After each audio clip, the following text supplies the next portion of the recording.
Hello students, as we all know that role of imports and exports are very important in economic geography.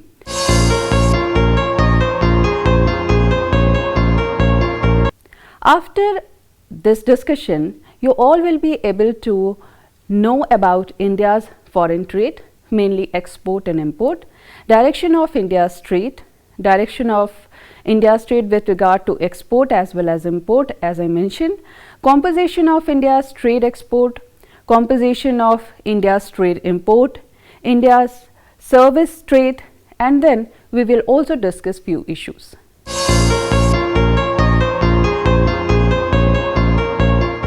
You are experiencing the effect of international trade if you can stroll into a supermarket and find Costa Rican bananas, Brazilian coffee and bottle of South African wine.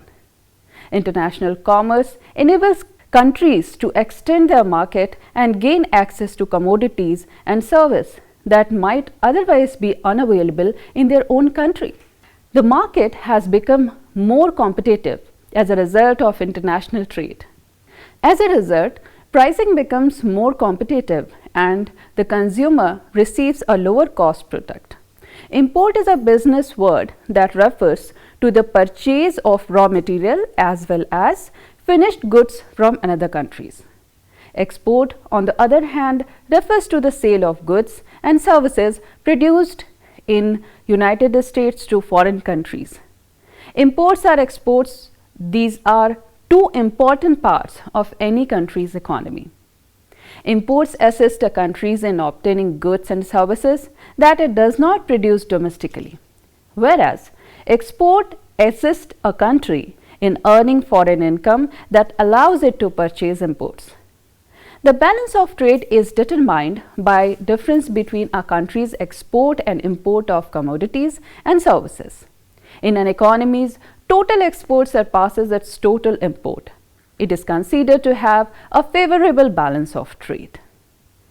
So when we are talking about balance of trade, actually it is a balance between export and import of a country.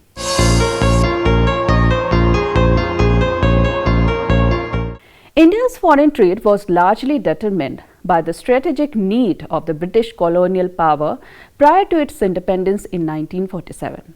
Like other colonies, India too was a supplier of raw material and agriculture commodities to Britain and other industrial countries. And it used to import the manufactured goods from Britain. The dependence of colonial India on Britain for manufactured goods hindered the process of industrialization and obliterated the indigenous handicraft and cottage industries. As a part of the British strategy, India had to export more than its import prior to World War II. So as to meet the unilateral transfer of payment to Britain by way of the salaries and pensions of British officers, both military and civil dividends on British capital invested in India, and interest on sterling loans. This helped India to achieve a favorable trade balance. In 1946, India was able to build a huge sterling balance of rupees 17.33 billion, even after paying off the sterling debt. However, the share of raw material in India's export declined from 45% in 1938-39 to 31% in 1947-48. Whereas, the share of manufactured goods increased from 30% in 1938-39 to 49% in 1947-48. It was only after independence that India's trade pattern began to change in view of its development needs. India, as a newly independent country, had to import equipment and machinery that could not be manufactured domestically. In order to create new production capacity and build infrastructure known as developmental imports, it also had to import intermediate goods and raw material so as to make full use of its production capacity, known as maintenance import. Moreover, as a new developing country, it had to import consumers' goods such as food grains that were in short supply domestically in order to curb inflationary pressures. Such heavy dependence on imports adversely influences a country's balance of trade. It necessitates the need to expand export to finance its import. Exports have shown an increase of about 20% during the last 4 decades in 4 phases. For example, during 1972 to 77, 87 to 90, 93 to 96 and 2000 to 2004. However, the exports increased remarkably at 30.8% in 2004-05 and thereafter grew at around 23% till 2007-08. A negative growth in exports was witnessed in the last 3 decades in 2001-2 and export declined by 1.6% in 1998-99, by 5.1%, in 1991-92 by 1.5% and in 1985-86 by 9.9%. It is also interesting to note that the growth of India's export has been much lower than that of some of the Southeast Asian economies whose share in the international world trade rapidly increased. Data from the Directorate General of Commercial Intelligence and Statistics, that is known as DGCINS, has been used to carry out the analysis of India's trade data. Trade data in India is also compiled by country's central bank, the Reserve Bank of India. There exists wide divergence in the data compiled by the 2 government agencies. I borrowed this table from DGCINS and RBI data, Economic Survey of 2006 and 7, Government of India. You can see that while the 2 agencies are recording the same transaction, the scope, time period, definition, method and coverage of item of trade differ considerably, besides inclusion and exclusion errors in trade items. While RBI relies on foreign trade exchange release, receipt, return, which are actual cash outgo and cover all flows, DGCINS relies on customs data, which in turn are based on bill of entire import document filed with the customs, which might remain somewhat incomplete for a number of reasons in the short run. Defense imports are not reflected in DGCINS data as such for a particular time period at any specific data, given the leads and lags in reporting the 2 sets of data would never match. As per present revision policy of RBI, data on export and imports are revised every quarter up to 24 months, while DGCINS finalizes their data after 8 months. However, the extent of this level of divergence in the current assumptions make it difficult for calibrating the policy response to external sector development in the short runs.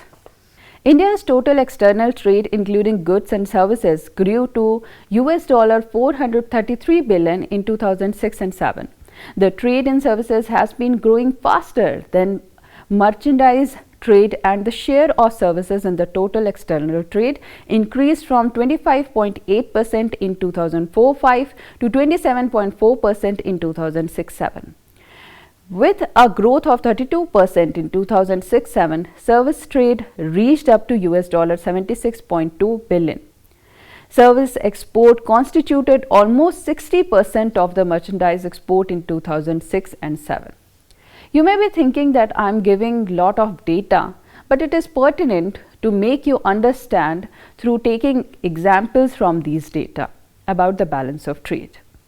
So, the robust growth in export and import during 2006 and 7 is attributed mainly to the favorable global demand conditions, increasing competitiveness of India's manufactured products, firming up of commodity prices and supporting domestic policy measures. In 2005, India was one of the fastest growing exporting countries in the world. Merchandise import also registered a growth of 29% in 2005-06, despite the previous year's robust growth of 43% due to sharp increase in oil import in the wake of the rise in international crude oil prices.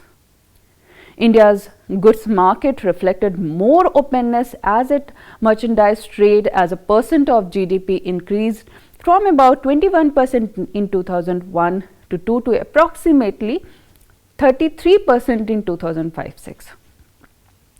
India's import have grown at a much faster pace than its export, leading to widening of trade deficit. The strong growth of manufacturing and service sector is reflected in its import bill. The share of telecommunication, equipment, office, machines and aircrafts have risen appreciably. Fuel imports remain a major import item, accounting for close to 36.2% of India's total import in 2006 and 7. So, I am giving a yearly temporal data to make you understand India's direction of trade in connection with export and import both. You can also take data of different year, and you can also try to see that how the growth is taking place in connection with export as well as import.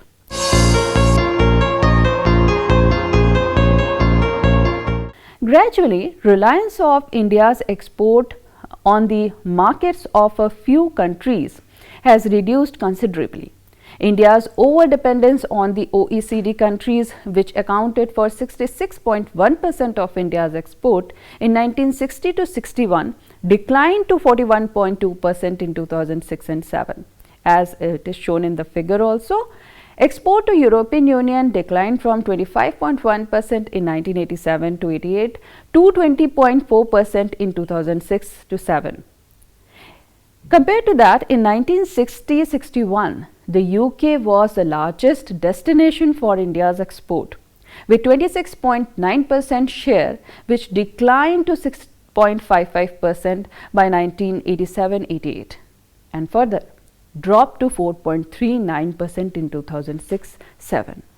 So, you can see that how drastically that curve it goes up and then it comes down, and there are different factors which makes this changes in the economy. The decline in US share in India's export was from 16% in 1960-61 to 11.1% in 1980-81. But the increase to 40.9% made US the single largest destination for India's export.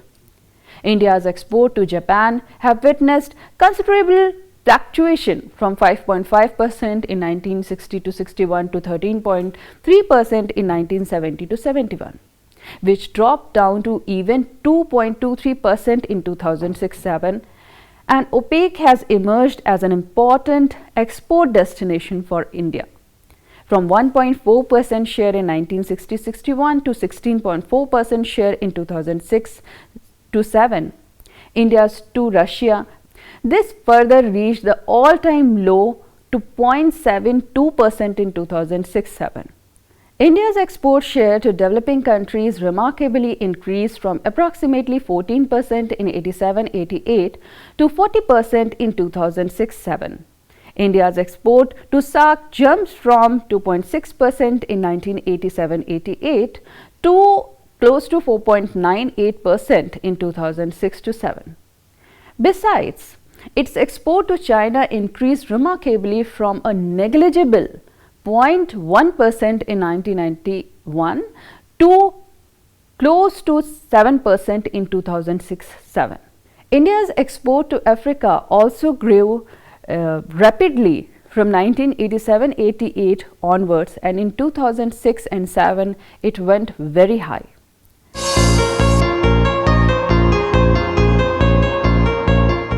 Over the year, there also has been a significant change in value terms in the direction of India's imports. India's dependence on OECD countries for imports substantially declined from 78% in 1960-61 to close to 59.8% in 1987-88, which further declined to 36.5% in 2006-7. India's import from European, which accounted for 33.3% in 1987-88, declined to 17.5% in 2006-7. In 60-61, the UK accounted for 19.4% of India's import, which remarkably declined to 8.2% by 1987-88 and came down to a percentage which was mere 2.19% by 2006-7. Moreover, the share of India's import from North America also declined significantly from 31% in 1960-61 to 10.3% by 1987-88, which further reduced to 7.4% in 2006-07, mainly because of substantial decline in the share of import from US from 29.2% in 1960-61 to 6.61% in 2006-07. The US still remains the single largest exporting country to India. The increase in the share of OPEC in India's import jumped from approximately 4.5% in 1960-61 to its peak that went up to 27.8% in 1980-81 due to the rise in India's oil bill. However, this subsequently declined to 5%, approximately 5% in 2000 to 2001, but remarkably grew later, and it reached close to 29% in 2006-07, primarily because of the rise in oil prices. So, India's import from developing countries also grew remarkably. We can say that it started from 17% and it went up to 31%. In the same way, the share of Asia's in India's import steeply rose from approximately 12% in 87-88 to close to 25% in 2006-07. And it was mainly because of increased import from other developing countries, especially China, whose share in India's imports jumped from 0.7% in 87-88 to 9.13% in 2006-07. So, the share of India's import from Africa also increased, that which was close to 2.9% in 87-88, and that went up to 3.57% in 2006-07. The share of other countries, which was almost negligible until 1999-2000, that jumped to 31% in 2001-2, which reveals increased diversification in India's imports.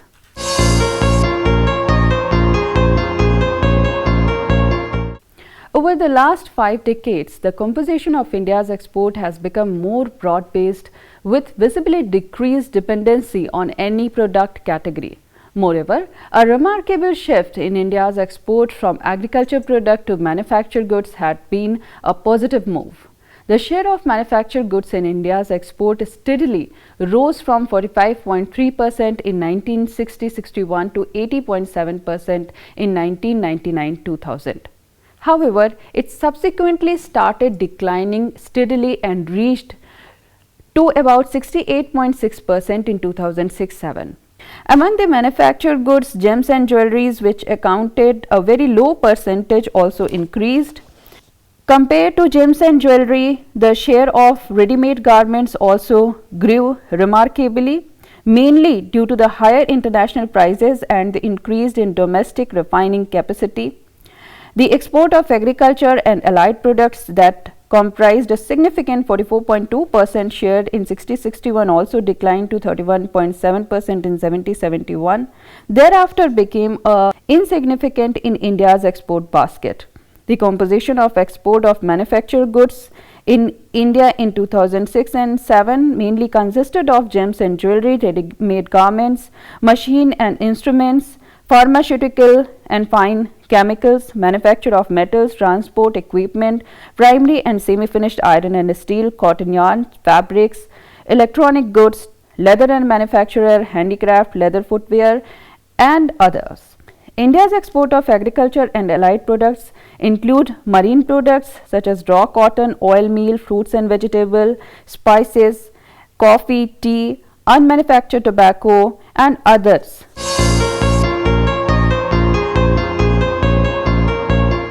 India's import primarily consists of petroleum products, fertilizer, capital goods, edible oil, etc., wherein there is a little flexible to reduce its import bill. However, the imports witnessed a significant shift since independence.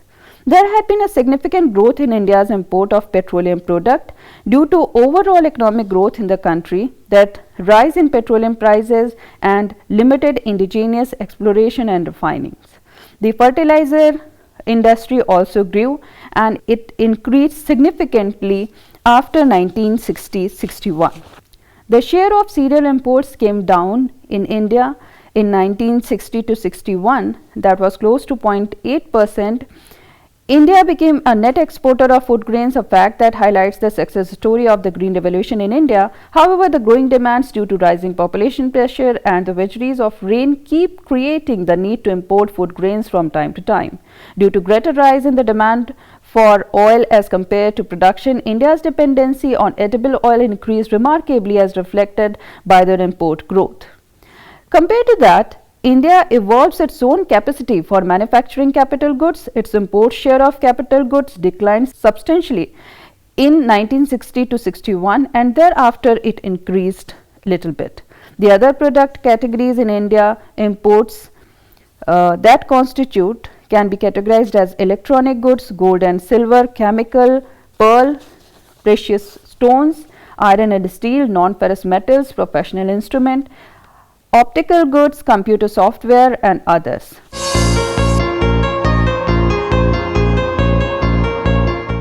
Export and imports are the vital part of trade in any country.